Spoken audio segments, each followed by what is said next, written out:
Welcome to the Slop Farm. Enjoy the video. In this video, I will show how to make fruit dip without marshmallow fluff. Start by softening 8 ounces cream cheese and stirring with 1 cup Greek yogurt until perfectly smooth.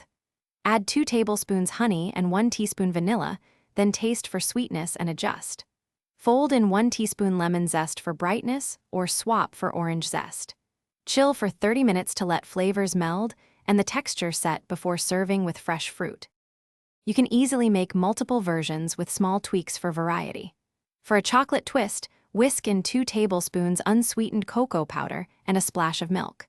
For fruit-forward dip, fold in 3 tablespoons mashed strawberries or raspberries for color and tang. Swap honey for maple syrup if you prefer a deeper, woodsy sweetness. Finish with a pinch of salt to balance flavors and adjust sweetness to taste before chilling. If you're finding this video helpful, please subscribe and like to support more easy recipes. Quick recommendation: bring your space to life with the Echo Dot smart speaker for hands-free timers, step-by-step recipes, and background music while you cook. It's compact and sounds great. Check the description for the link and other deals to grab one easily. Thanks for the support. Now let's get back to the video. Presentation makes the dip feel special and inviting. Spoon the dip into a shallow bowl and garnish with chopped almonds or a light dusting of cinnamon for contrast.